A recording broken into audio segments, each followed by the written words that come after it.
branche juste pour avoir, ouais, pas tomber en panne de courant. Voilà.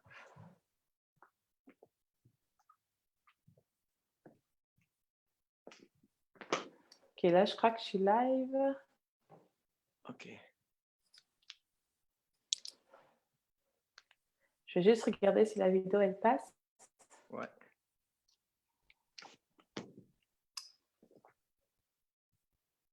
Ok, par contre, est-ce qu'on peut voir? Et le sur Facebook? Alors, je sais que ce live est plus sur la page de Pierre-Emmanuel. Est-ce que vous me voyez? Je ne sais pas si on te voit, Pierre-Emmanuel. Moi, je ne l'ai pas encore mis sur ma page. Ok, donc tu regarderas sur ta page si ça fonctionne. Ouais, je vais la partager tout de suite. Ok. On se relaxe. Salut Aurel. Bah, salut Anne en fait. Je suis contente de te voir dans les commentaires. Bon, c'est sûr que vous êtes sur Facebook, c'est cool. En fait, là, on fait plus un live dans la page de Pierre-Emmanuel. Est-ce que le son, il est bon de mon côté?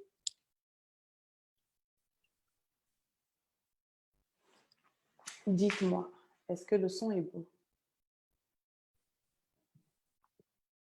Ok, elle nous voit tous les deux. Ok, c'est super. Ok, Ouais, génial. donc ça marche.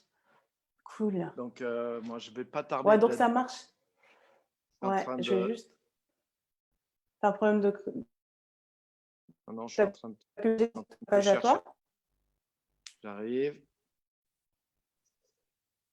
C'est sur ton profil perso, là, ou entrepreneur? Non, c'est sur ma page pro. Page entrepreneur. Oui, c'est ma page entrepreneur, exact. Okay. Oui, on te voit. Je te vois, en fait. Super. Ça marche. Ok, le son, ça marche aussi. Super. Donc là, je te laisse prendre les rênes. Dès que tu partages, tu me diras. Ouais.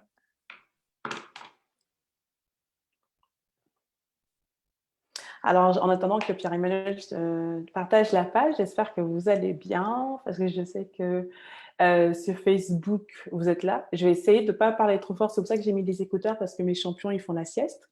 Donc, je sais que j'ai un très, très haut débit, donc je me suis calmée avec ça, avec les écouteurs. Et ça va être un très, très bon live. J'attends juste que Pierre... Salut Valérie! Puis là, c'est cool parce que je vous vois de ma page directe sur mon ordinateur, donc je vois des commentaires sur Facebook, donc c'est cool. Super, moi je vois aussi Valérie qui est de chez nous qui est connectée, qui dit impeccable. Génial. Okay, donc bonjour à tout le monde, partagez bien la page. Ouais. J'espère que tu es sur ma page là, parce que je l'ai bien partagé comme il faut. Ok, donc ça, le live est sur ta page aussi. Il y est là sur ma page, hein, normalement. Bah, moi, je ne le vois pas en fait parce que je regarde juste le mien.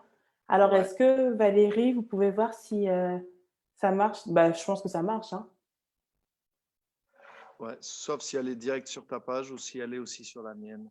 Est-ce qu'il y a quelqu'un qui voit depuis ma page et qui peut donner une petite notification? Bonjour à tous en tout cas. Voilà, juste pour dire si vous êtes bien sur la page. Et on va commencer en tout cas. Merci à tous d'être là. Ouais, voilà, c'est en train d'arriver. Ouais, je pense que ça passe parce que même sur... Attends, je vais regarder.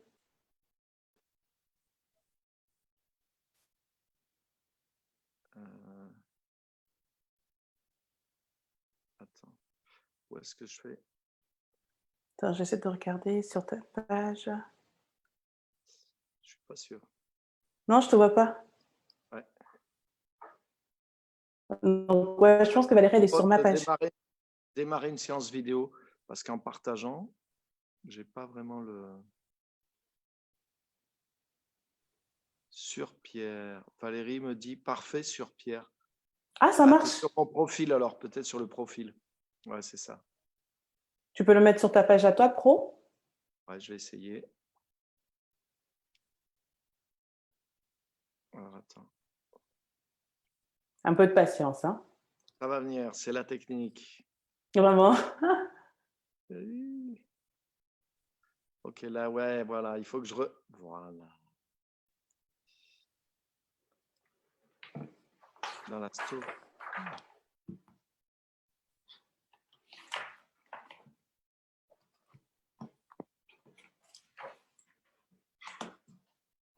Dans la story de votre page, il me propose de mettre. C'est pas top ça. Non, ce sera trop. Trop court. Ouais. Ouais. Et ouais, c'est marrant, je peux pas le. Autre option. Il me propose pas de partager sur ma page. D'habitude, je peux. C'est particulier. Hein. Ouais. Non, je peux pas le partager. Je peux que le partager. Alors attends. Ah si, j'ai trouvé. Nice. Voilà. Donc là, normalement, ça va sortir sur les deux, même sur le profil et sur la page. Ok, mais c'est cool. Donc là, je te laisse faire alors, vu que c'est moi l'invité. Là, normalement, exactement. Merci. Alors, bonjour à tout le monde. Donc, on est très content de se retrouver aujourd'hui et ça va être un temps tout à fait spécial. Donc, la dernière fois, j'ai été invité par Inès sur son live et aujourd'hui, c'est moi qui l'ai invité aussi sur le mien. Donc, on va faire la connaissance ensemble de cette personnalité. Donc, en tout cas, on a connecté il n'y a pas très longtemps avec Inès et puis comme on dit, on a des atomes crochus, on s'est tout de suite bien trouvé et on a connecté, pas simplement par Internet, mais on a connecté en tant que personne et ça a tout de suite passé. Donc voilà, moi j'ai vraiment aimé son authenticité, puis j'aime aussi voilà, je dirais qu'elle a elle a cette modernité aussi, si on peut dire, dans l'appel, en tant que femme aussi. Donc, elle s'est emparée de toutes sortes de richesses et elle fait quelque chose qui est, je pense, qui est actuel, qui est vraiment dans ce que Dieu fait aussi aujourd'hui, au travers de plusieurs personnalités. Et je pense que voilà, ça correspond à beaucoup de besoins. Et d'ailleurs, c'est le cas parce que vous allez voir qu'elle aide, elle est coach, elle aide aussi en particulier des femmes dans leur domaine professionnel, dans leur domaine de vie, dans leur appel, dans leur vocation au pluriel, je pourrais dire, en tant que mère, en tant qu'entrepreneuse, en tant que chrétienne, en tant que…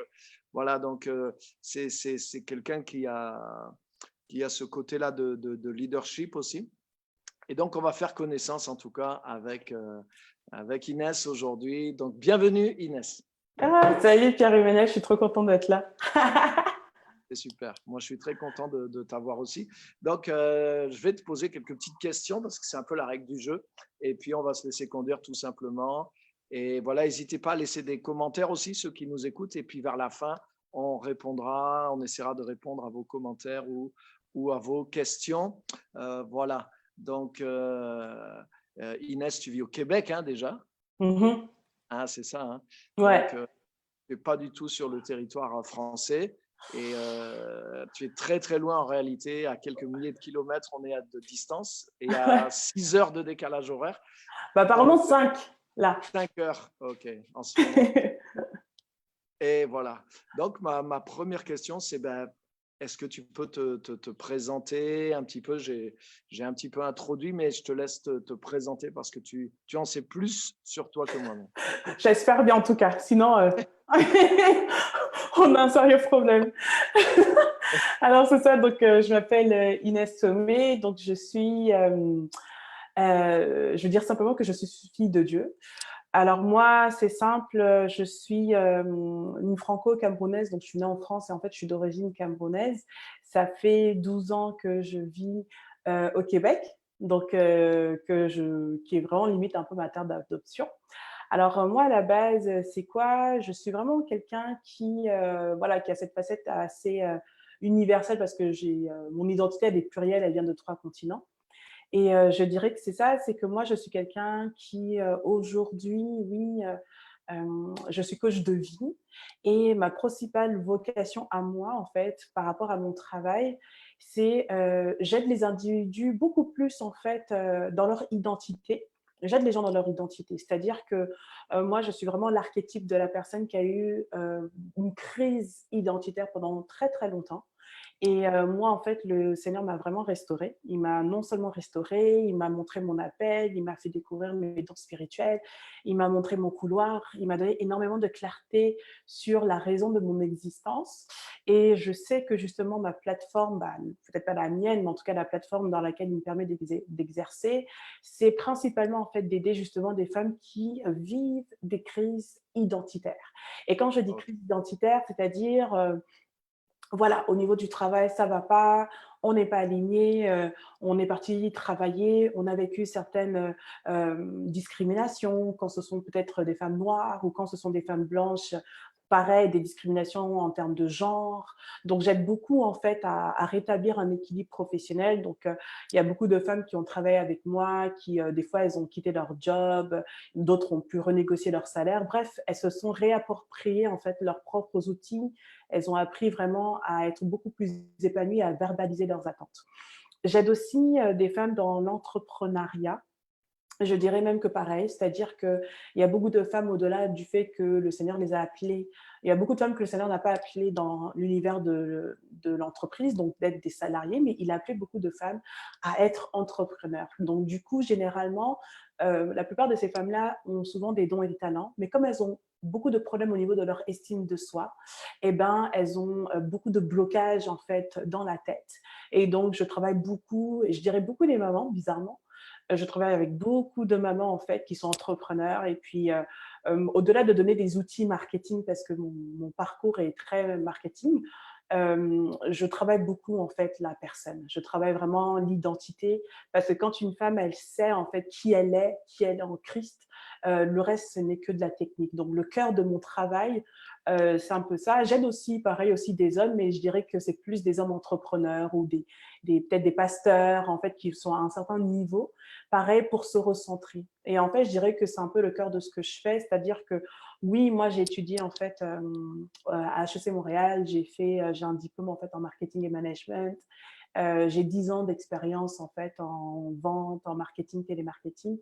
Et donc du coup, je suis une commerciale, je suis quelqu'un qui a fait de la vente. Donc l'entrepreneuriat n'était pas si difficile pour moi, je dirais. Mais je dirais que là où le Seigneur a vraiment fait l'œuvre, parce que moi-même, j'ai vécu justement ce genre de discrimination, j'ai vécu beaucoup de rejets dans le travail et j'ai réalisé qu'il m'a fait vivre ces expériences-là pour justement être un canal de bénédiction pour les autres. Donc, dans mon quotidien, c'est ça, c'est que je fais du coaching de vie, c'est-à-dire que la plupart des personnes, elles viennent vers moi, oui, parce que peut-être qu'elles veulent plus de revenus dans le travail ou elles veulent plus de revenus en tant qu'entrepreneur, mais on va toujours, toujours, toujours se concentrer sur l'identité, sur l'estime de soi, clair, net et précis. Ok. Donc voilà, donc je le fais donc dans du coaching individuel, je le fais à travers des conférences, j'écris aussi. Donc c'est à peu près ça. Ok, super. Écoute, merci. Et donc, ouais, je sais que tu écris, tu as un blog aussi, hein, on peut te trouver. Donc, peut-être, ça sera pas mal à la fin de balancer un petit peu là où on peut trouver les ressources que tu mets en place, que Bien ce sûr. soit des vidéos. Et aussi, si quelqu'un aussi, puisque comme tu fais ce coaching, cet accompagnement personnel aussi, et Mhm. donc quelqu'un peut aussi te solliciter éventuellement peut-être pour avoir un face-à-face et pour Ouais, pouvoir aller plus loin. Donc, exactement. bah, écoute, on est un peu dans la même entreprise, même si on n'a pas les mêmes outils tout à fait, parce qu'on travaille nous aussi beaucoup sur ça, sur Mhm. l'identité, restaurer les gens dans leur identité. J'aime beaucoup ce que dit un pasteur que j'écoute souvent, qui s'appelle Bill Johnson, et il dit que, en fait, Jésus est venu dans ce monde pour une planète d'orphelins. Mm. Et c'est vrai que la crise d'identité, elle est accentuée par les différents rejets qu'on peut traverser, qui sont liés à notre vie, mais elle est quand même, elle touche tous les êtres humains. Bien Parce que sûr. tant qu'on n'a pas trouvé le Père, on ne peut pas être affermi dans notre véritable identité. Et en Exact. fait, le reste, c'est une aggravation. Quand on est rejeté parce que pour notre couleur ou pour notre statut social ou quoi que ce soit, ou familialement, qu'on a vécu le rejet ou la violence, l'abus. Donc forcément, ça finit de détériorer.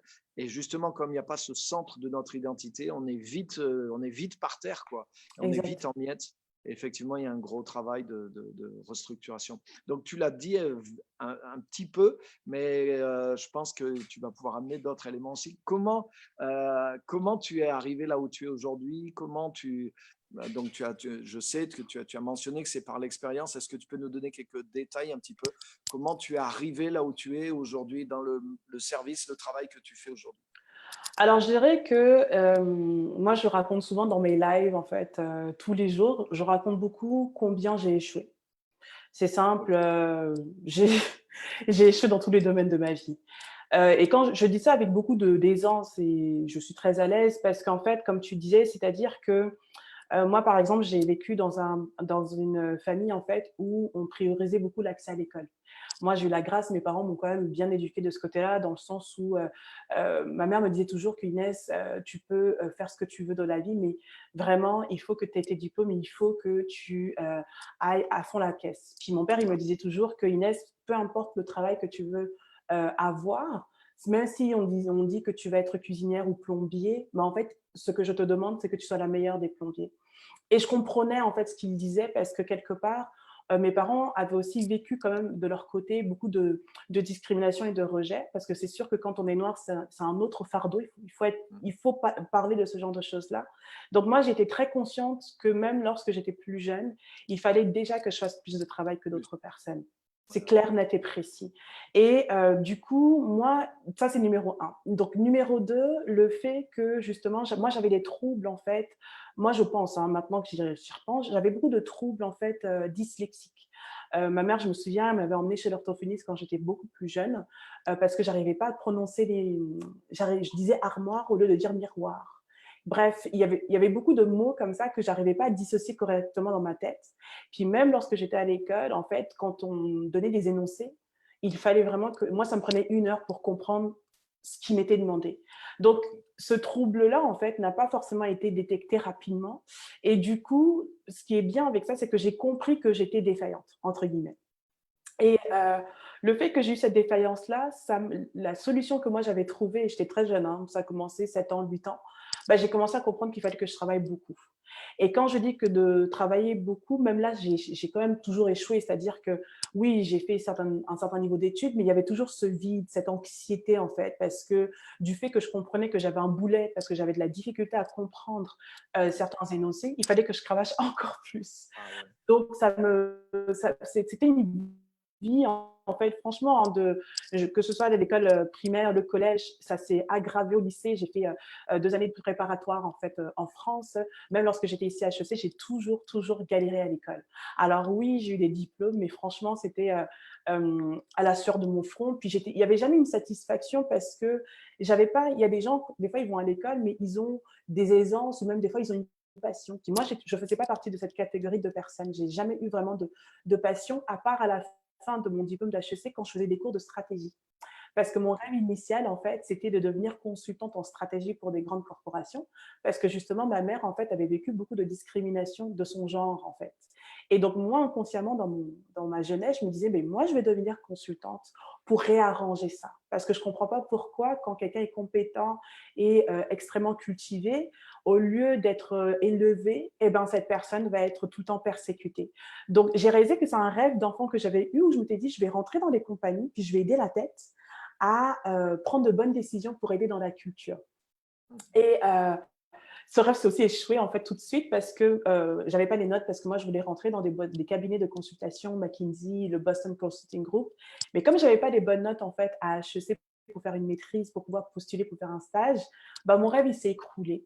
Et vu que moi en fait toute ma vie je m'étais conditionnée à réussir académiquement et professionnellement, le fait de voir que ce rêve en fait n'allait pas se concrétiser, bah, c'est là que ça a montré la boîte de Pandore. Le fait que ça m'a montré que j'avais vraiment un problème d'identité parce que je me basais dans la plupart des cas que sur une représentation socio-professionnelle.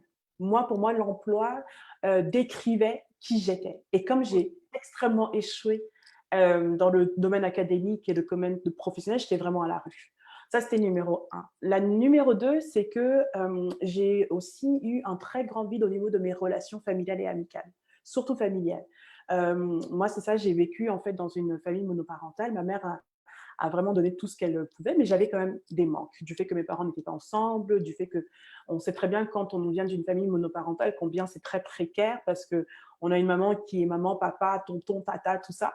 Donc, j'ai vécu beaucoup de manque affectif et j'ai réalisé que même dans le domaine amoureux, j'avais beaucoup de difficultés à m'ouvrir parce que, hem, j'avais le peur d'être rejetée, j'avais la peur d'être trompée, j'avais la peur d'être, écrasée par les hommes, en fait. Et du coup, j'ai développé une sorte, pareil, de l'anxiété aussi parce que je n'osais pas rentrer dans des relations parce que j'avais extrêmement peur d'être, blessée, d'être rejetée, d'être trompée. C'était une je dirais même que c'était une hantise et il a fallu que, je rencontre, en fait, bah, mon mari actuel qui m'a complètement confrontée par rapport au fait que j'avais un problème, j'avais un vide en fait, à l'intérieur. Et je dirais que c'est, ce qui a fait qu'en fait, ça m'a permis de cheminer, de rencontrer Jésus. C'était vraiment mon beau-frère et mon mari, enfin mon beau-frère, le frère de mon mari, parce que quand on cheminait ensemble tous les 3, parce qu'on était comme des amis, je trouvais qu'ils avaient toujours une espèce de paix à l'intérieur d'eux. Quel que soit ce qu'on vivait comme circonstances d'étudiants, ils étaient extrêmement heureux. Donc c'est vrai que ma mère, elle priait, c'est vrai qu'il y avait toujours des circonstances où je voyais toujours Dieu, m'aider parce que voilà, j'étais au bout de ma vie par mes propres forces, mais clairement, en fait, il y a eu 2 choses. Il y a eu le fait que moi, j'ai su que mon appel était d'abord en Amérique du Nord parce que dans ma façon d'être, j'avais une façon de penser, qui était un peu hors du commun parce que justement du fait que j'ai beaucoup échoué dans le système scolaire français, je comprenais qu'il y a un problème avec moi. Je pensais pas que j'étais stupide, mais je me disais que je rentrais pas dans le moule. Voilà, ça c'était numéro un. Puis numéro 2, c'est ça, c'est que au-delà du fait que j'ai échoué beaucoup à l'école et que j'ai échoué d'un point de vue professionnel, j'étais toujours confrontée en fait à des personnes où je voyais la solution à leurs problèmes, mais du fait que j'avais pas des diplômes ou du fait que j'avais pas la belle couleur de peau ou que j'avais pas le bon genre, bah, j'étais discréditée. Et du coup, ce qui s'est passé, c'est que j'ai compris que j'avais trop de boulets, en fait. J'avais trop de boulets identitaires et qu'un homme n'aurait jamais pu combler, en fait. C'était trop gros. Et donc, c'est pour ça que pour moi, ce qui s'est passé, c'est que justement, quand j'ai rencontré mon beau-frère et mon mari, c'est eux qui m'ont dit, va à l'église et je crois qu'il y a vraiment une personne qui va vraiment te rencontrer, en fait, et qui va t'aider. Et ça, c'est Jésus. Et donc moi, c'est ça. Donc je vais à mon église en fait en août 2011. Donc c'est là que je fais l'appel du salut. Et je deviens extrêmement consacrée, on va dire. J'étais vraiment consacrée parce que là où en fait mes blessures étaient tellement grosses, tellement énormes, et je savais que ce n'était ni mon père, ni ma mère, ni mes amis, personne n'aurait pu combler ce vide que j'avais à l'intérieur de moi. Je me demandais, mais c'est quoi le but de ma vie? Mais pourquoi est-ce que je vis? Parce que je souffre tellement de l'intérieur que je comprends pas, je crois pas que ce soit ça la vraie vie, en fait. Et j'étais pas loin d'avoir des pensées suicidaires, en fait. J'étais pas loin parce que j'avais trop de souffrance. C'était trop dur.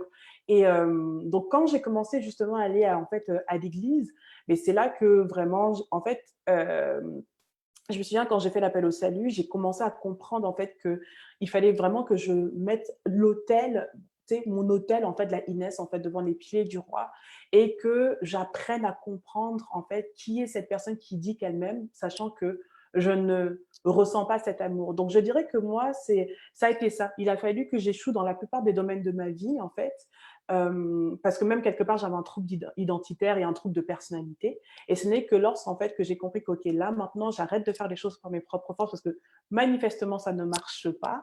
Donc, on va aller à l'église et j'essaie de comprendre ce qui se passe. Je vais essayer de comprendre ce Jésus, en fait, dont on parle souvent parce que je le connaissais, mais je n'avais pas expérimenté cette relation. Parce que c'est deux choses. Il y a le fait qu'on voit la manifestation de Dieu dans notre vie, puis j'ai toujours vu la manifestation de Dieu dans ma vie, mais avoir cette relation personnelle, d'avoir vraiment quelqu'un qui vient me parler à mon âme, en fait, qui vient penser mes plaies de l'intérieur, c'est ça que je recherchais vivement.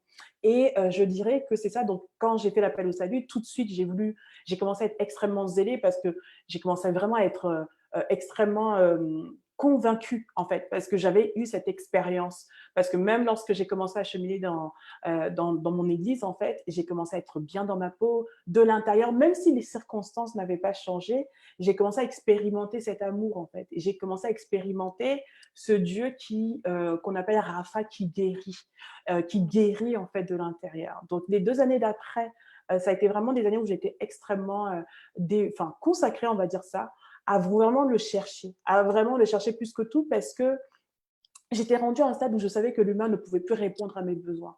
Donc, je me suis dit, vas-y à fond, en fait. Essaie de le comprendre. Et même si on te dit, oui, c'était à un stade où je me disais, mais même si je vois qui est Jésus, je voulais aller à un stade ultime. Moi, c'était un stade où je voulais vraiment comprendre quand la parole de Dieu dit c'est quoi les dons spirituels, mais moi, je voulais expérimenter ça.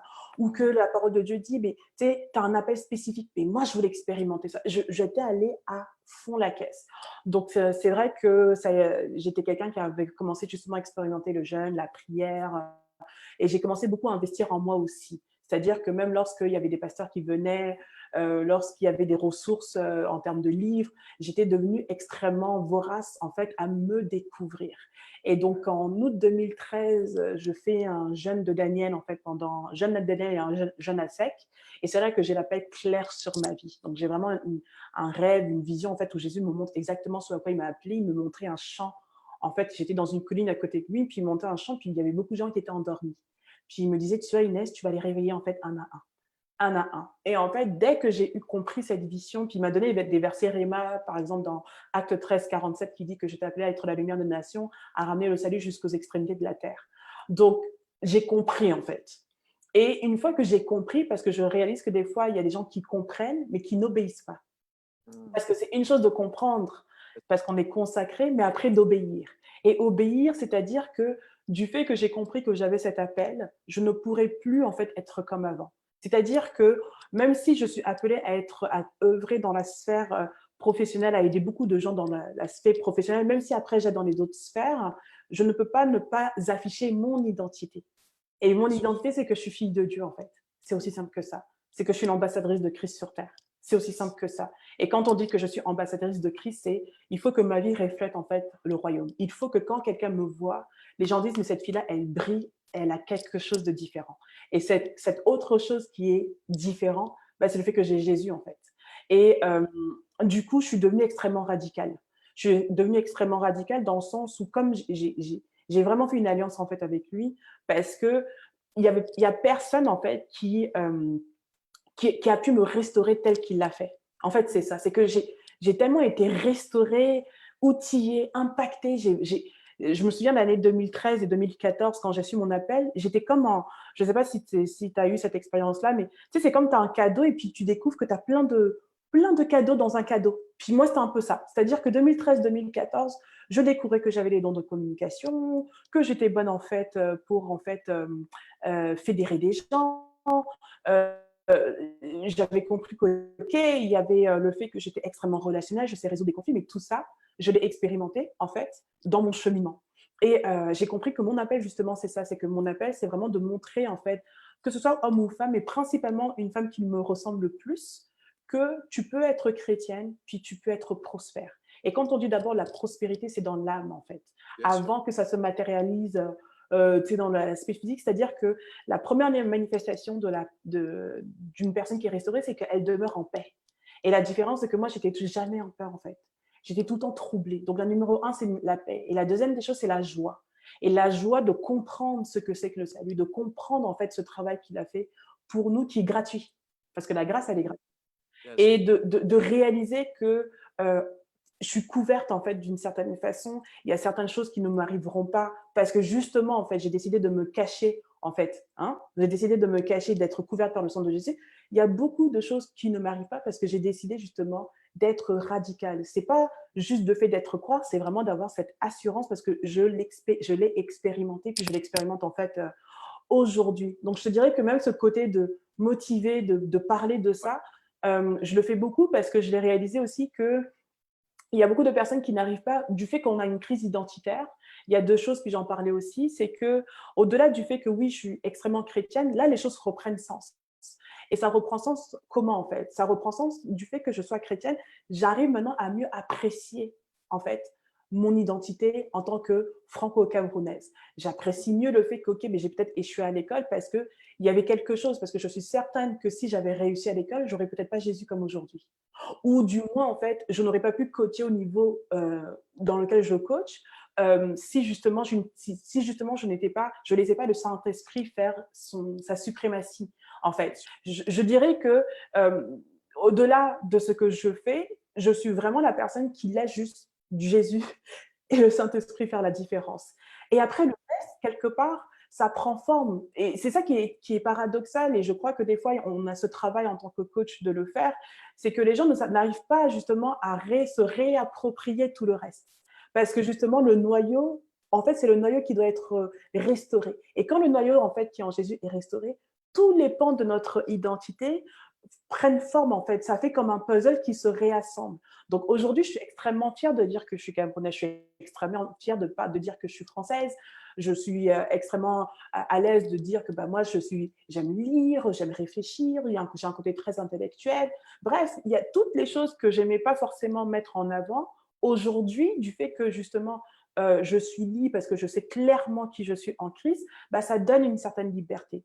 Et les gens doivent comprendre que quand justement tu es à l'aise dans qui tu es en Christ, tout le reste s'aligne.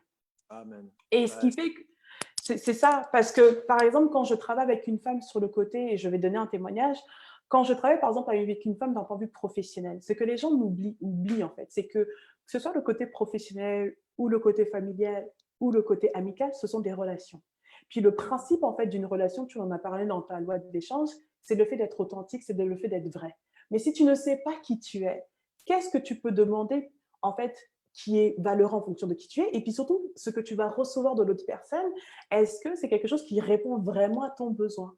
Ce qui fait que quelque part, ça revient toujours en fait à l'identité. Et quand les femmes comprennent ça, et puis même les hommes avec lesquels je travaille comprennent que ça revient dans le noyau, tout prend sens. Absolument. Super. Écoute, il y a un truc que je relève un petit peu pour résumer un petit peu ce que tu as dit. Euh, Parce que la question de départ, c'était comment tu es arrivé là. Donc, tu es arrivé là parce que toi-même, tu as trouvé ton identité. Et en trouvant ton identité, tu as trouvé aussi ton appel.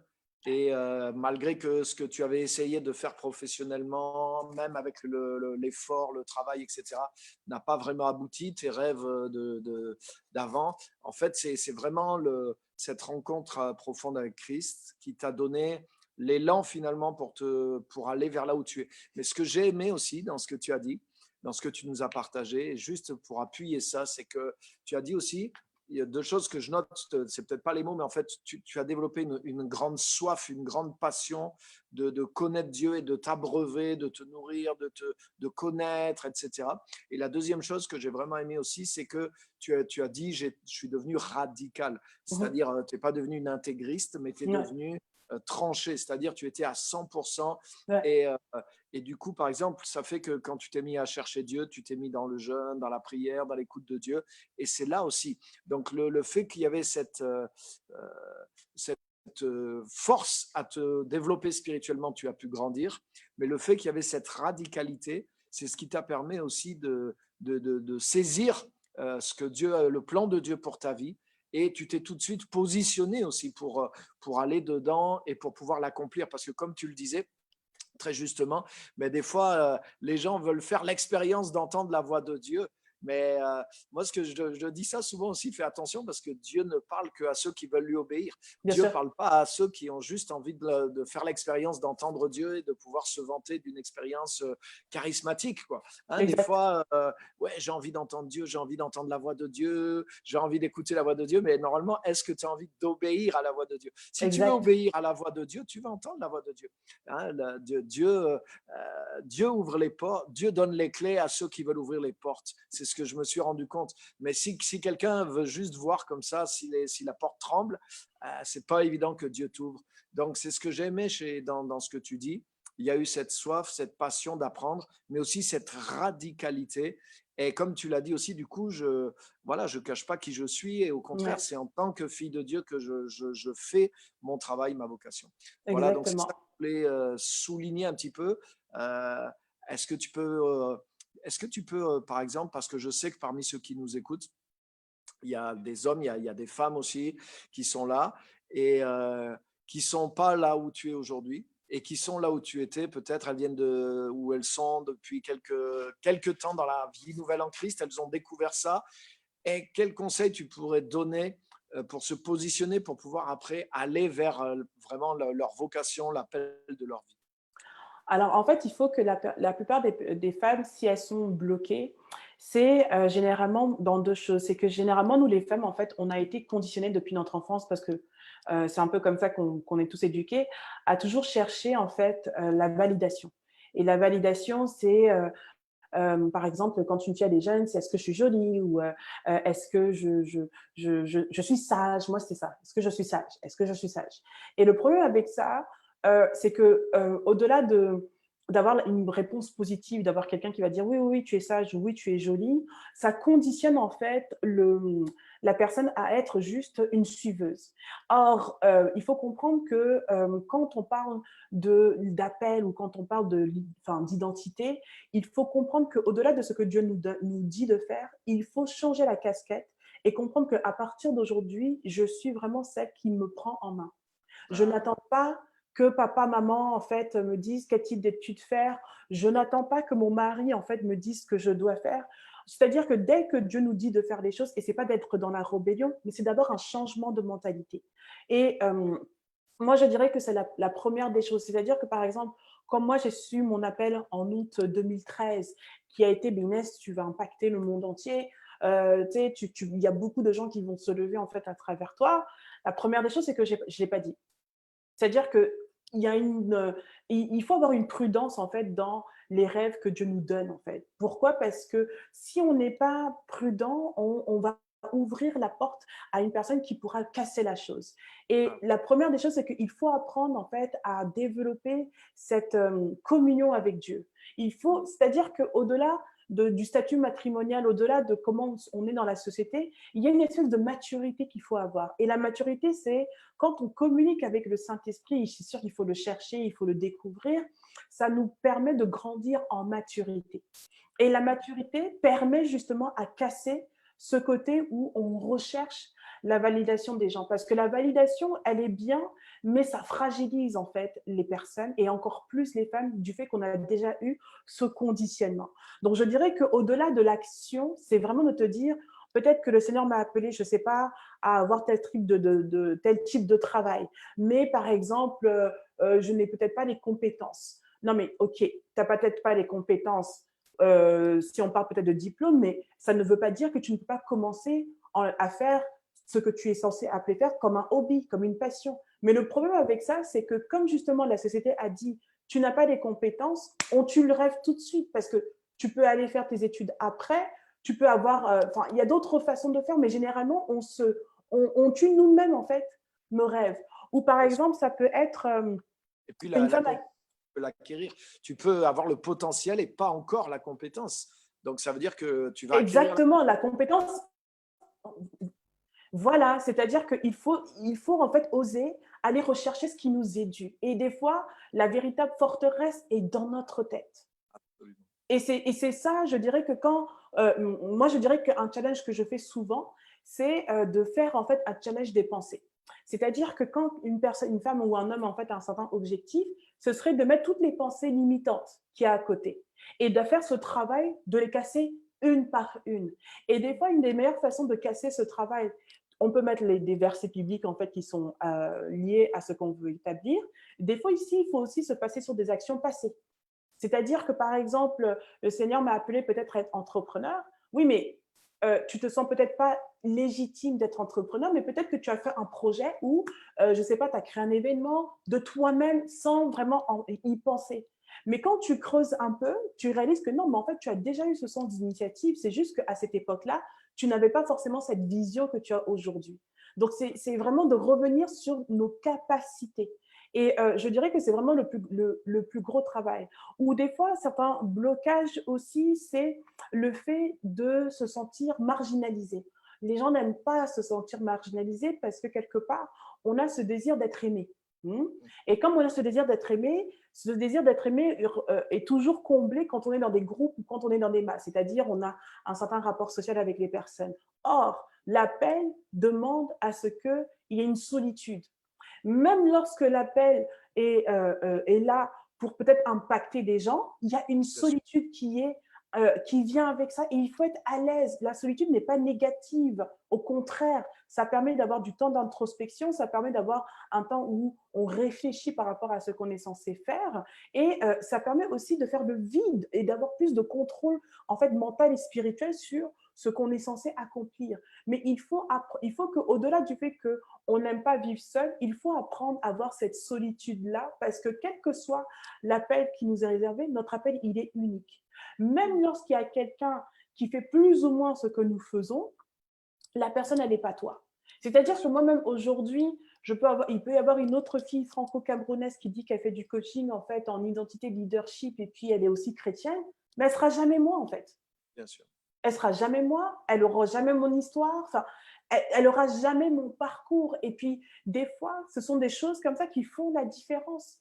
Parce que de la même façon qu'on a des amis, c'est la même façon qu'on aura des clients, puis des clients vont dire, mais c'est avec toi que je vais travailler parce que c'est cette unicité qui répond aux besoins de l'autre. Donc, je dirais que c'est vraiment de travailler à apprécier justement notre histoire. C'est ça la restauration, parce que la restauration, c'est d'abord de dire, j'ai besoin de Dieu, là, ça ne va pas, je vais vraiment rentrer, je vais me soumettre, en fait, je vais m'abandonner, je vais lâcher prise pour qu'il me montre, il renouvelle mon intelligence, en fait, par rapport à sa volonté dans ma vie. Après, c'est d'avoir un certain niveau de consécration qui vient justement avec ce temps de solitude où on prend le temps d'avoir de la clarté par rapport à notre appel. Ensuite, c'est d'obéir radicalement par rapport aux recommandations qu'il nous donne, parce que le Seigneur ne peut pas donner un appel spécifique sans donner de recommandations.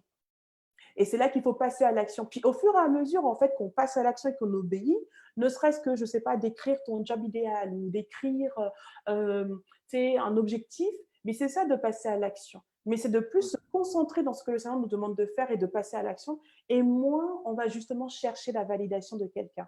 Donc je dirais en fait que pour une femme qui veut vraiment aller à un autre niveau dans sa vie, qui se sent bloquée, généralement, en fait, il y a une paralysie parce qu'elle est trop dans sa tête. Et des fois, la paralysie, c'est justement parce qu'elle n'a pas augmenté son muscle mental qui est de casser les pensées limitantes. Et l'autre façon, en fait, de casser les pensées limitantes, pareil, c'est le même type d'exercice, ce serait que pendant 24 heures, de noter toutes les pensées qu'on a et de regarder vraiment toutes les pensées qu'on a, mettre les pensées négatives d'un côté, les pensées positives, puis après, de prendre le temps de déclarer, de décréter ce que la parole de Dieu dit. Vous pouvez taper sur Google, là, verset sur l'identité, et c'est de les proclamer et de le déclarer. Donc, même si tu te dis, je me sens laide ou machin, c'est de reprendre un verset par rapport à ça pour casser ça, en fait. Parce qu'il faut comprendre que le langage qu'on a qui est interne, c'est quelque chose qui reste dans notre âme. Et si on laisse ces bobos, en fait, à l'interne, ils vont prendre vie. Parce que de la même façon qu'on dit que la foi, c'est bien de ce qu'on entend, le doute vient aussi de ce qu'on entend. Et si ce qu'on entend dans la tête, c'est que tu es laide ou ça ne va pas, c'est ça qui va se matérialiser. Absolument. Super, merci. Et ouais, donc j'ai beaucoup aimé ça. J'ai entendu ça plusieurs fois dans ce que tu dis, l'expression, et puis le concept justement d'attendre cette validation, de ne pas oser avancer tant que j'ai pas l'approbation ou la validation de quelque chose. Et c'est vrai que c'est subtil parce que, par exemple, dans nos milieux chrétiens, il faut trouver l'équilibre entre, il y a l'aspect de la soumission aux autorités spirituelles qui est une vérité biblique, mais si cette soumission aux autorités spirituelles, ça devient je n'entreprends rien malgré que j'ai une direction de Dieu parce que je suis dépendant de la validation de quelqu'un. Donc là, on se remet en réalité sous un autre paramètre biblique qui est maudit soit l'homme qui se confie en l'homme et il est comme un misérable dans le désert et il ne voit rien arriver aussi. C'est-à-dire qu'au lieu de dépendre de Dieu, on dépend des hommes. Donc, il faut trouver cette sagesse aussi. Et ce que j'ai remarqué aussi un petit peu comme tu le dis, c'est que ça paraît paradoxal, mais le plus on dépend de Dieu, mais en réalité, c'est comme si on trouve la vraie autonomie en dépendant de Dieu. C'est-à-dire qu'on découvre une confiance en Dieu, mais qui devient une confiance en nous-mêmes aussi. Exactement. De ce qu'on peut faire pour Dieu. Et du coup, on se rend compte qu'on est dans une grande liberté. Alors qu'on pensait que devenir dépendant de Dieu, ça semble restrictif. Je ne peux rien faire sans Christ. Mais en réalité, Dieu nous laisse une grande latitude, une grande liberté. Il vit en nous, on a un souffle de vie en nous. on a appris, on sait maintenant qu'est-ce qui est bien, qu'est-ce qui est mal, c'est installé dans notre conscience et du coup, on peut fonctionner, on peut travailler, on peut être nous-mêmes et on est débarrassé de tellement de choses qui nous embrouillaient. Donc, on parvient comme à une espèce d'autonomie par la dépendance de Dieu et la croissance en Dieu. Mais je pense qu'aussi, je veux ton avis là-dessus aussi, c'est que sortir de ce besoin d'approbation ou de validation, c'est un peu échapper à ce que la dépendance, ce que les psychologues appellent aussi la codépendance, et de devenir libre aussi, comme Dieu veut qu'on soit libre en Christ aussi. Et il ne faut pas voir ça comme une rébellion, il ne faut pas voir ça comme quelque chose de malsain.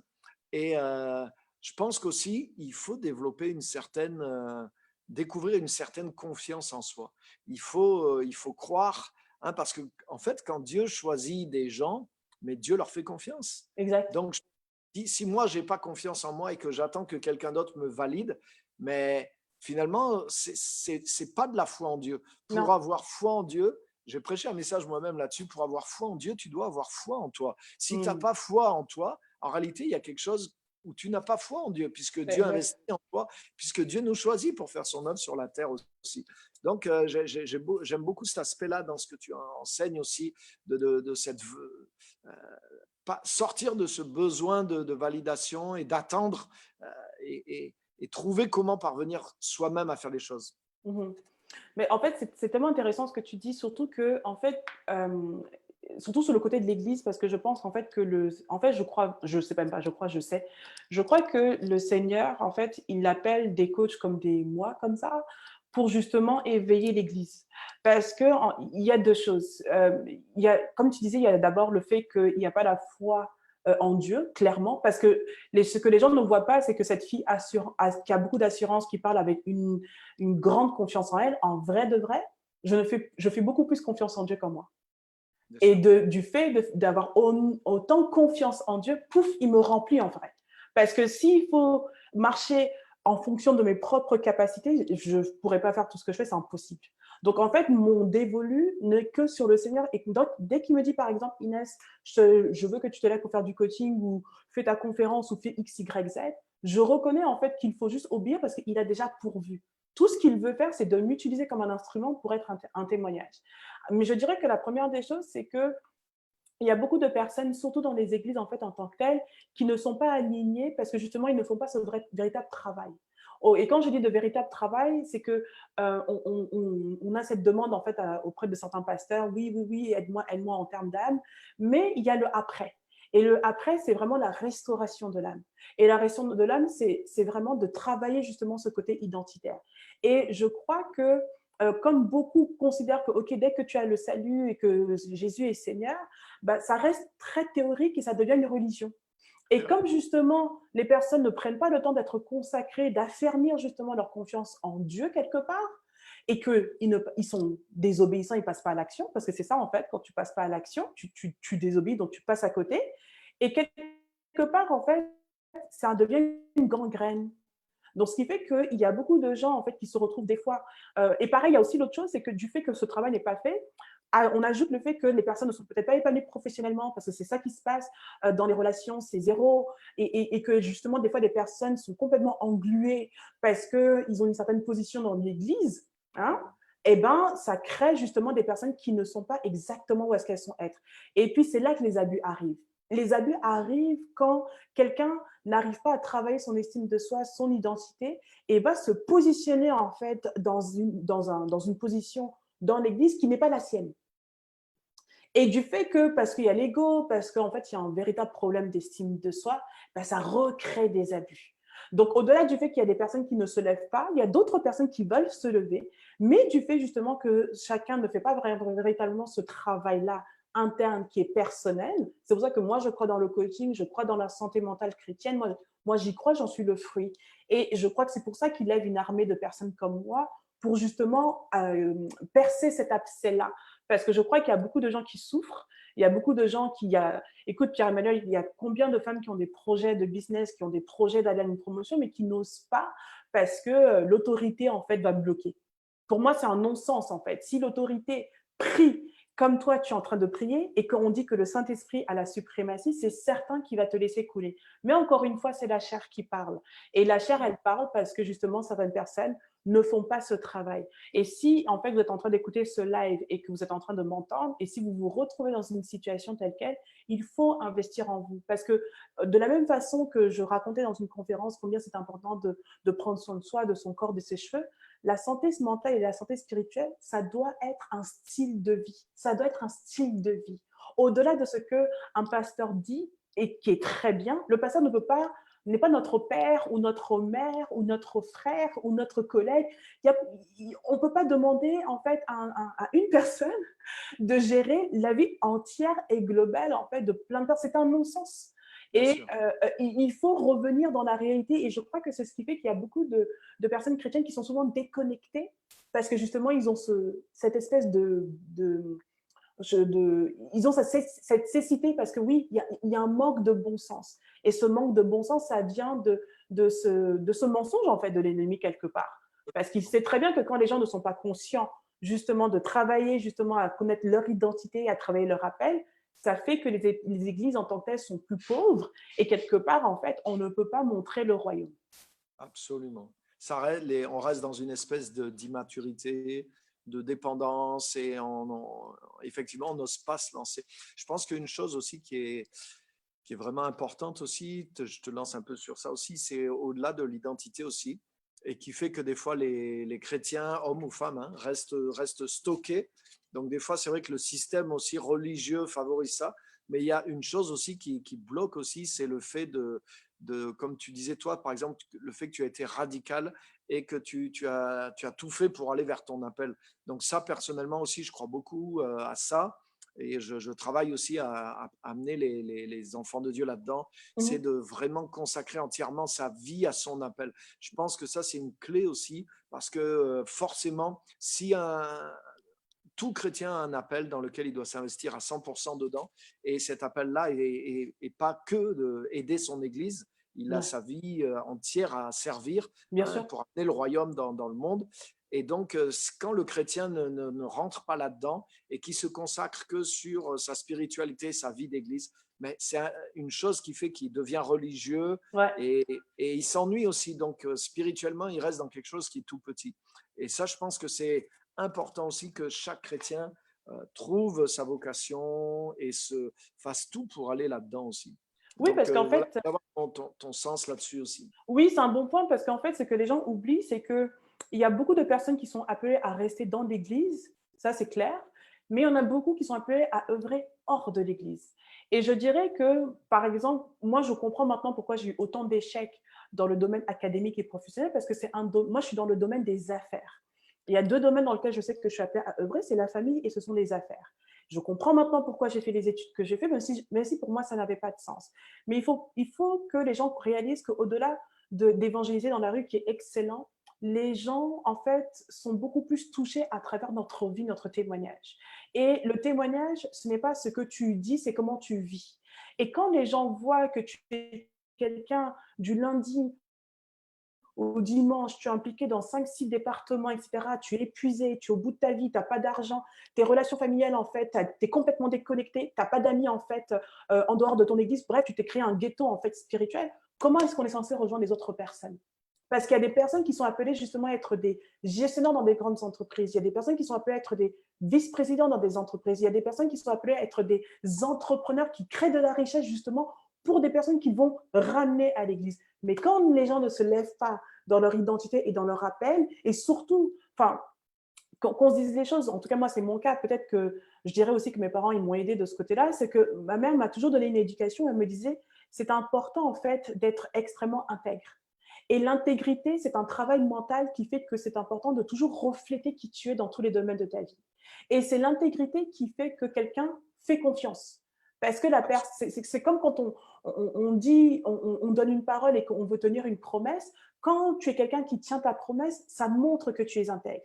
Et quelque part, quand tu es une personne religieuse, c'est-à-dire tu es tout le temps à l'église, tu es impliqué, mais il n'y a pas véritablement de fruits dans ta vie. C'est-à-dire que, et quand je dis fruits, c'est-à-dire que tes parents n'ont pas profité du fruit de tes entrailles, tes frères et sœurs, tes enfants, tes voisins, etc., bah, quelque part, en fait, il y a une sécheresse qui est liée à ça.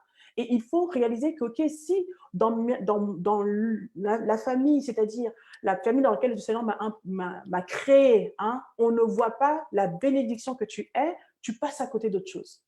Et c'est pour ça que je pense que quelque part, des gens comme toi ou comme moi, on, on, on, on est là et on commence vraiment à avoir vraiment, on travaille beaucoup aussi pour ça, parce qu'il y a une quête identitaire. Nous sommes dans des temps où les gens ont tous une crise identitaire. Tout le monde passe à travers ça. Le nombre de personnes qui ont des dépressions au travail, le nombre de burn-out qu'il y a au travail, le nombre de personnes qui se font virer pour rien, les abus émotionnels que les personnes vivent, les abus financiers. Bref, il se passe tellement de choses dans la vie de chacun que si justement les personnes ne se prennent pas en charge et arrêtent d'être dans le déni, bah, ça crée encore plus de maux. Et la première personne qui en pâtit, bah, c'est l'Église, Ah, malheureusement.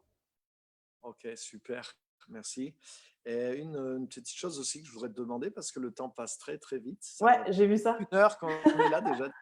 Et en fait, ce que je voudrais te demander, c'est est-ce que tu peux partager 2 ou 3 clés, hein, rapidement, synthétiquement, les choses qui ont été peut-être les plus importantes depuis que ta conversion, des points forts qui t'ont propulsé, des révélations ou des choses que tu as comprises ou mis en place et qui sont vraiment les plus importantes dans ton parcours. Quelques-unes de ces clés les plus importantes dans ton parcours. Alors, je dirais l'humilité. Je dirais que l'humilité, c'est une de mes clés, en fait, qui me permet vraiment d'être extrêmement bien dans ma peau. Parce que l'humilité, c'est tu es bien dans ta peau, mais tu reconnais que tu ne peux pas arriver à avoir un impact toute seule. Ok. Je m'explique. C'est-à-dire que, par exemple, je suis mariée et au-delà du fait que le Seigneur m'a donné un don de communication, le fait que mon mari a été à côté de moi, ça m'a aidé. Le fait que j'ai eu des amis qui m'ont recommandé certaines ressources, ça m'a aidé à grandir. L'humilité, c'est vraiment de dire, je ne connais pas tout et clairement, en fait, je suis ignorante de plein de choses. Et c'est de me dire, bon, je suis ignorante de plein de choses, mais il faudrait que je cherche à être moins ignorante de mon ignorance.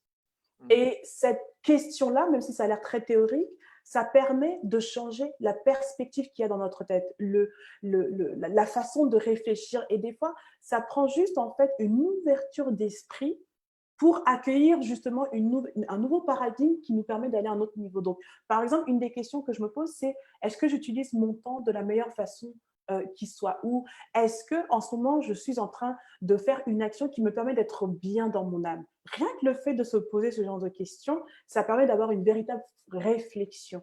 Et ça, c'est le numéro un.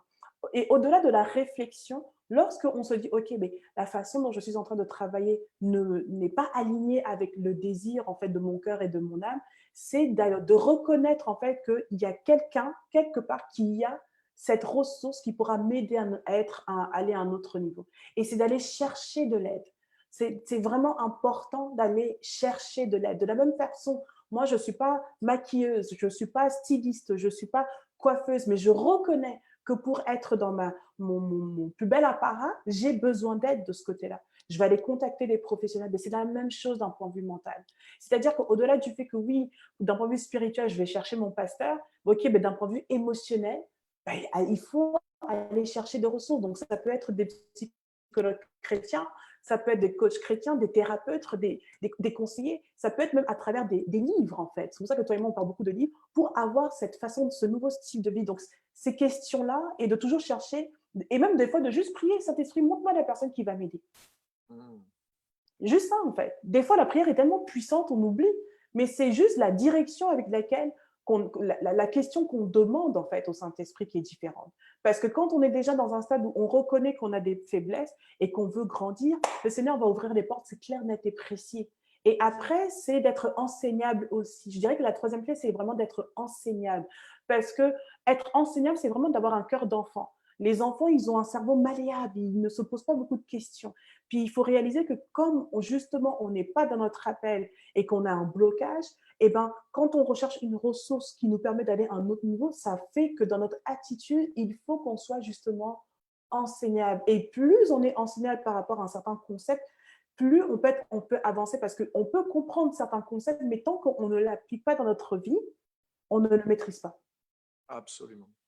Donc, ouais, cette humilité, c'est donc cette attitude de savoir que j'ai besoin de l'aide des autres, bien sûr de Dieu en premier, mais aussi de l'aide des autres, besoin des fois de se remettre en question, de se poser les questions à soi-même. Donc, d'être dans une, c'est un peu une attitude, si je comprends bien, un petit peu constante, quoi, où je cherche à aller plus loin et je n'hésite pas à demander à Dieu et aux autres leur aide, leur professionnalisme, leurs compétences pour m'aider moi-même à me changer et aller plus loin dans ce que Dieu me demande de faire. Ok. Exactement. Et donc, tu disais aussi le fait d'être enseignable, bien sûr, pour pouvoir appliquer, parce que forcément, si, et de rechercher des ressources, hein, que ce soit des personnes ou des livres ou des tutos ou quoi que ce soit, mais qui va Ouais, me compléter ce dont j'ai besoin. Donc, exactement. effectivement, tout est lié sur la même racine en fait de l'humilité qui est finalement de savoir que j'ai pas tout en moi-même et de pas rester enfermé que sur moi-même, quoi. Exactement. Exactement. Ok, ok, super. Merci bien. Et ce que je voudrais te demander aussi pour terminer, c'est est-ce que tu peux nous donner un petit peu comment trouver tes ressources, comment venir vers justement les choses que tu proposes, en particulier pour les femmes, mais Mhm. aussi pour tout le monde. Alors, je te dirais que, bah, déjà, merci.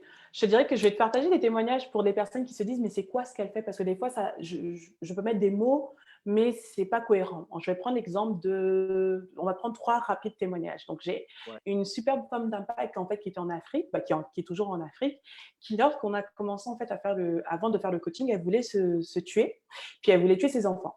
Et parce qu'elle était au bout de sa vie, donc c'était vraiment son business en fait était pas top parce qu'il y avait certaines décisions qu'elle n'avait pas prises en main. Bref, sa vie était en lambeaux. Et quand on a commencé à travailler ensemble, en fait, au-delà du fait que oui, j'ai donné des stratégies marketing, etc., pour qu'elle puisse restructurer sa structure, bah, aujourd'hui, elle a plusieurs sources de revenus complètement restaurée en fait. Elle est dans son église, ses enfants sont à l'église, ils prient même pour elle. C'est quelqu'un qui a développé plusieurs sources de revenus. Elle a eu et surtout en fait, elle est complètement transformée, c'est-à-dire elle a de l'assurance, elle prend de l'initiative, même dans sa vie en fait familiale, amicale, amoureuse. Le Seigneur a vraiment restauré les choses. Donc ça, c'est témoignage numéro 1. Témoignage numéro 2, j'ai travaillé avec... Oui, question, tu as travaillé avec elle à distance, en à ligne ou distance. La plupart de mes coachings sont à distance. par Internet, par les Toujours moyens? Internet ou donc à travers des vidéos comme ça. Donc, c'est sûr que c'est beaucoup plus structuré et intense, mais Ouais, elle est en Afrique en fait. Donc là même, la deuxième que j'évoque, elle est aussi en Afrique. Donc, c'est-à-dire qu'on a fait le coaching en fait en ligne. voilà, en ligne. Et elle aussi, pareil. Donc, c'était quelqu'un qui avait fait plusieurs tentatives en fait de suicide. Elle était complètement dépressive et elle était surendettée. Et en fait, quand elle a dit, Inès, il faut absolument qu'on travaille ensemble, ben, elle était au bout de sa vie, en fait. Et donc, c'est sûr qu'on a vraiment travaillé rapidement parce que c'est clair que là, elle était en détresse.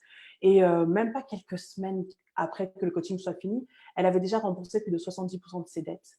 Aujourd'hui, elle nous a même appelé, il lui reste à peu près même pas 10%, donc elle nous fait toujours l'état de ces choses. Et à côté de ça, en fait, elle a même eu une promotion en fait à son travail. Elle a été restaurée dans ses relations. Donc, ça veut dire qu'au-delà de l'aspect professionnel, c'est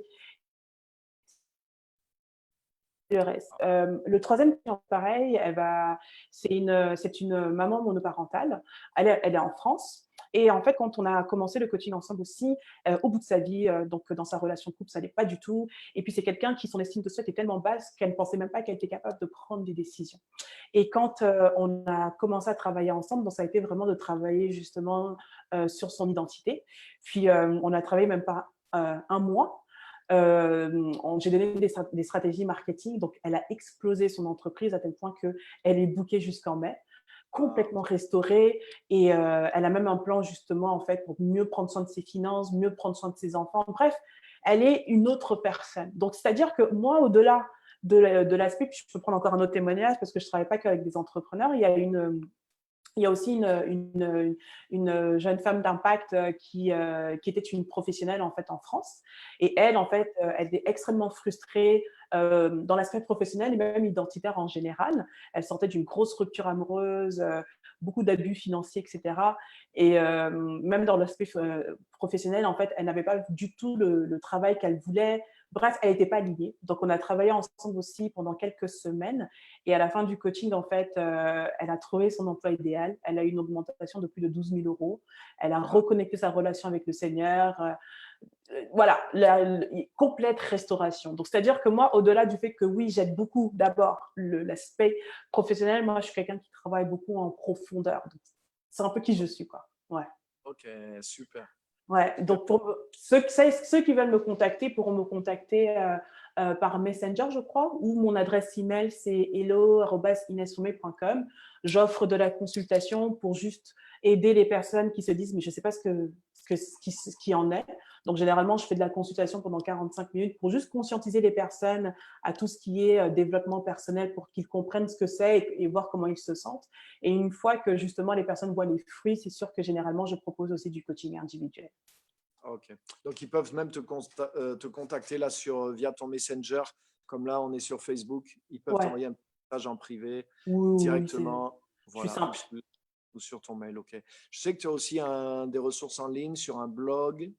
Oui, alors les personnes peuvent aller, j'ai un podcast en fait qui est vraiment très écouté. Donc, ce qu'il faut faire, il faut aller sur www.inestomé.com et mon podcast, je partage beaucoup de ressources gratuites. Donc, pour les personnes qui veulent un peu se familiariser sur ce que je fais, un peu les ressources que je donne, donc je dirais de beaucoup aller dans le podcast. Sinon, ma page Facebook aussi, il y a beaucoup de lives en fait où je fais vraiment un gros effort pour donner beaucoup de qualité pour que les personnes puissent déjà passer à l'action sans forcément avoir à travailler avec moi tout de suite, quoi. Ouais, ok. Donc, tout ça, c'est des ressources gratuites en ligne, Yes. messages audio, Facebook, voilà, sur ton blog inesfomé.com, sur ta Yes. Facebook.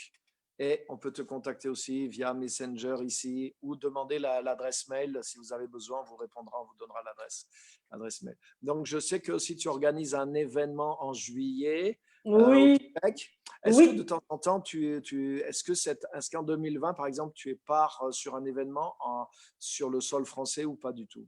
Bah après, bah écoute, c'est sûr qu'avec les événements qui nous arrivent, Oui. là, je dirais que non. Mais oui, c'est clair que oui, bah, j'avais commencé à recevoir des invitations, mais bon, Ouais. c'est sûr que même là, Retardé. ouais, c'est retardé. Donc là, on attend juste en fait. Mais oui, en fait, je te dirais que même 2021, je sais que je serai souvent invitée à l'international en fait. Mais oui. Ok. Donc ton événement, en tout cas, il se situe à Montréal, là, c'est ça? Oui, alors là, j'ai la conférence Femmes d'Impact, mais je ne sais pas si je dois toujours garder le nom parce qu'il y a plein d'hommes qui, qui sont intéressés. Mais gloire à Dieu parce que c'est cool. Et donc, c'est ça, c'est le 3 et le 4 juillet. Donc, ça se passe à Montréal. Et puis, en fait, il y a des personnes qui ont acheté leurs billets à peu près de partout. Donc, il y a des femmes qui viennent justement d'Afrique, d'Europe, des États-Unis, du Canada. Et ça va être une conférence sur 2 jours où on ira à un autre niveau puisque toi-même, tu seras là. Et voilà, c'est ça, c'est qu'on va vraiment parler des thèmes plus sur l'identité. Donc, on va toucher l'aspect finance, sexualité, on va parler justement de santé mentale. Donc, je fais venir quand même des professionnels, en fait, chrétiens ouais, qui sont vraiment des poids lourds, hein, vraiment des poids lourds. Et parce que mon objectif, c'est justement d'impacter rapidement les personnes qui nous suivent, donc même hommes, femmes, mariés ou pas. En fait, cette conférence, elle est pour tout le monde et ça permet justement à ce qu'on soit inspiré, motivé, puis surtout qu'on se crée de vrais contacts. Ok, super. Eh ben, écoute, on va profiter de tout ça. Et ben, merci encore d'être venu là sur le live. Voilà, on a fait connaissance. On sait maintenant qui est Inès Fomé, comment elle est arrivée là. Et personnellement, je trouve c'est ce qui est très, très encourageant aussi, c'est que finalement, en quelques années, tu es parti d'une situation où tu es toi-même en crise et en problème.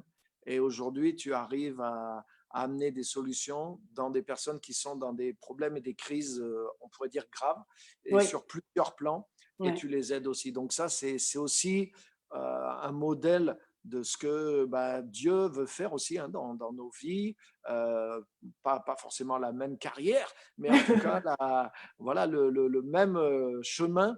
Ouais. Et voilà, si on a l'intensité que tu as mise à suivre le parcours, des fois, un des problèmes qu'il y a aussi chez les chrétiens, des fois, c'est qu'ils sont trop ils sont trop à la merci de la souveraineté divine. Ah ben si Dieu veut, ah mais si Dieu me fait le don, si Dieu, la grâce de Dieu est déjà, je dirais qu'elle est déjà délivrée en Jésus-Christ.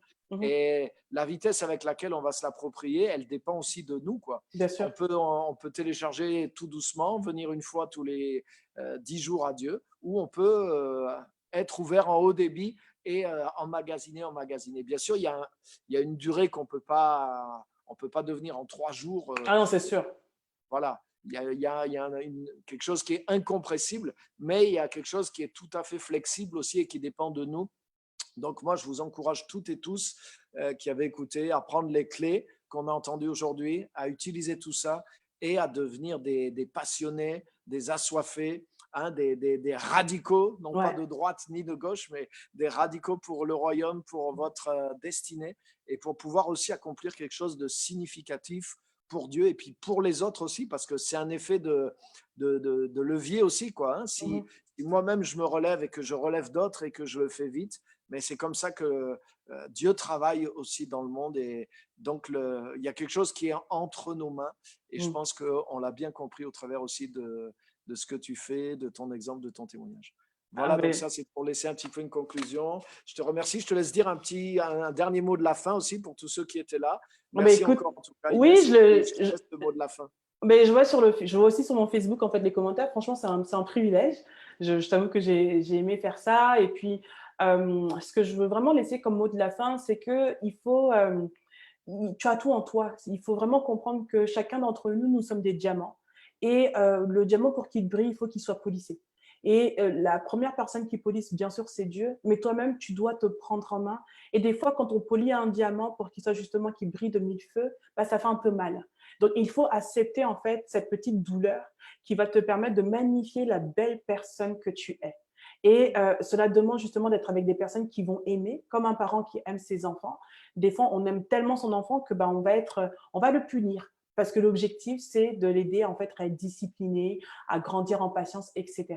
Et pour toi, c'est vraiment d'avoir cette mentalité, de te laisser poulisser et de te fondre avec des personnes qui ont ton véritable intérêt à cœur, de chercher dans ton environnement des personnes qui t'aiment tellement qu'ils veulent vraiment le meilleur pour toi et pas leurs propres intérêts. Voilà. Super. Merci beaucoup. Là, et je sais que chacun de nous a ce genre de personnes autour de lui. Et effectivement, il faut courir avec ceux qui courent devant, hein, et s'associer avec les meilleures compagnies. Merci pour le dernier mot de la fin. Merci Pierre-Emmanuel. Tous ceux qui étaient là, tous ceux qui rejoindront plus tard en différé.